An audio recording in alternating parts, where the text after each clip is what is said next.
السلام عليكم أعزائي المشاهدين، إن شاء الله تكونوا بخير. معكم بتول من مطبخ بتول خوجة. برحب فيكم من جديد وبرحب بكل المتابعين الجدد اللي انضموا للقناة.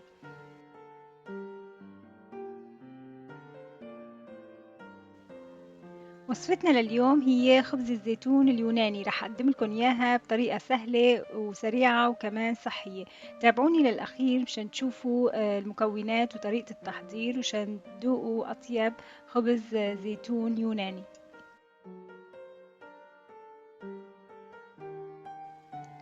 لتحضير خبز الزيتون اليوناني رح نحتاج 4 كاسات طحين. أنا عم بستخدم الدقيق الأسمر، معلقة صغيرة ملح، ومعلقتين ونص خميرة فورية، معلقة كبيرة بودرة الثوم، معلقة كبيرة روزماري اللي هو إكليل الجبل، وأنا عم بستخدم الإكليل الجبل الطبيعي الفريش، معلقة كبيرة ونص فليفلة مطحونة خشنة، معلقة كبيرة زعتر بري مجفف أو أخضر حسب المتوفر عندكم في البيت. وكمان رح نحتاج 3/4 كوب زيتون أخضر و3/4 كوب زيتون أسود، وعنا كمان معلقتين بذر الكتان، وبالأخير رح نحتاج كاس ونص مي فاتر أو حسب ما يحتاج العجين.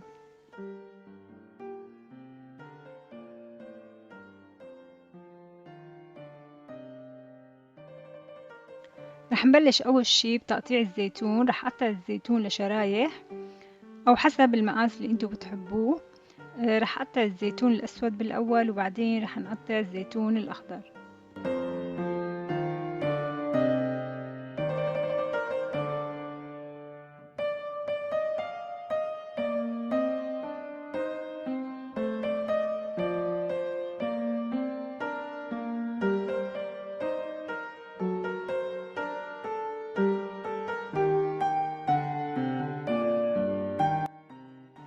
هيك صار عندي الزيتون جاهز، وهلأ رح نبلش بتحضير العجين. بدنا نجيب صحن غميق ونحط فيه الخميرة الفورية ونضيف لها معلقة سكر، ورح نضيف تقريبا نص كوب مي فاترة ونحرك كل هالمكونات مع بعضها منيح. رح نضل نحرك الخميرة منيح لحتى تندمج مع السكر والمي. رح نترك الخميرة تتحمر حوالي 10 دقايق لربع ساعة حسب الحرارة الموجودة عندكم. وهلأ رح نروح نحضر بقية المكونات. أنا جبت صحن العجانة، حطيت فيه الطحين وضفت له الملح وضفت له كمان بودة الثوم، وهلأ عم بضيف الفلفل الأحمر. أنا عم بطحنه هلأ فريش.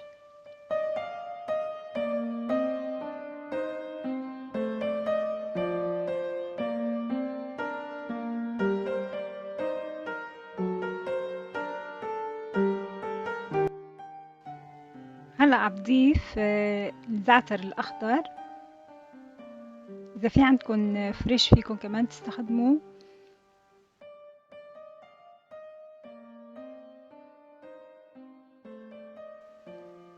وهلأ عم بقطع إكليل الجبل أو الروزماري وعم نضيفه للوصفة.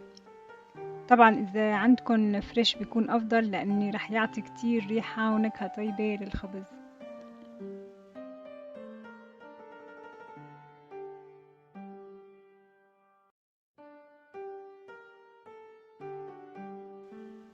رح نضيف بذور الكتان، وبدنا نحرك كل هالمكونات مع بعضها البعض.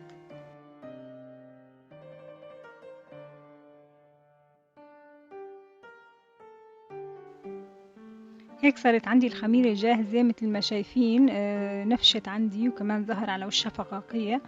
هلأ بدي أضيفها للعجين.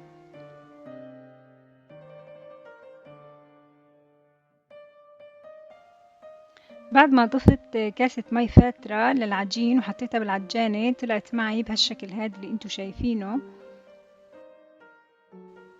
هلأ رح نبلش نضيف الزيتون اللي سبق وقطعناه ونخلطه مع العجين. طبعا الزيتون رح يضل مع العجين بفترة التخمير، رح يعطيه نكهة كتير طيبة ومميزة. هلأ خلصت أخلط المكونات هي كلها مع بعضها، وهلأ عبتهن وش العجينة زيت زيتون. يفضل إنه نكتر شوي زيت عشان يعطي كمان نكهة طيبة للعجين. وبعدين بدي أغطيها وأتركها تقريبا 4 ساعات. يعني كل ما تركته العجين يتخمر كل ما بيطلع الخبز متخمر منيح وبيطلع ناجح.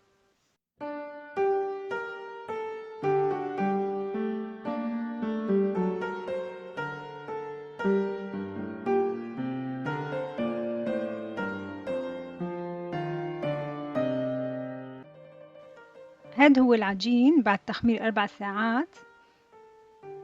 رح يحتاج لسه مننا كمان تخمير، بس هلأ بدنا نعمل عملية فرد العجين وطويه على شكل رول مشان يطلع معنا شكله مثل الصمون. رح نرش طحين تحت العجين ونمد العجين بإيدينا، ما بدنا نمده كتير، بشكل بسيط كتير نبسطه تبسيط. وبعدين منلفه كأني عم لف سندويشة بالشكل اللي انتو شايفينه.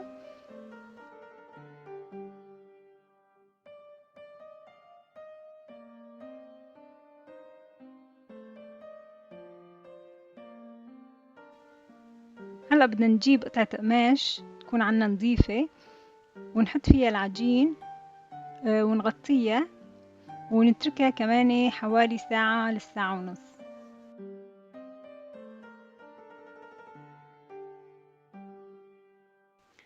هلا بالنسبة لعجن العجين لازم نحمي الفرن على درجة 180 ونحط فيه طنجرة إلى إيدين معدنية مو بلاستيك. رح نحط فيها الطنجرة حوالي ربع ساعة، ولما تحمى عندي الطنجرة رح أحط فيها العجين. أنا الطنجرة عندي سخنة حيطتها بالفرن وحميتها منيح، وهلأ بحط فيها العجين. رح نغطي العجين كمان بغطا يكون معدن ونحط الخبز بالفرن حوالي 40 دقيقة.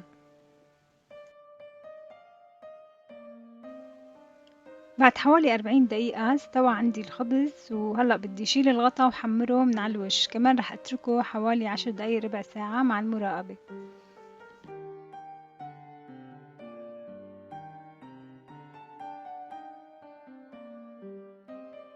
بعد مرور ربع ساعة طلع عندي الخبز بالشكل هاد، الوش محمر وريحته معبية البيت، عن جد ريحته لا توصف، وطعمته كمان كتير طيبة ومميزة.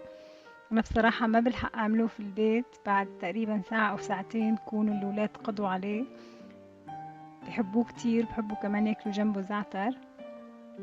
بتمنى عن جد إنكم تجربوه وتعطوني رأيكم فيه بالتعليقات.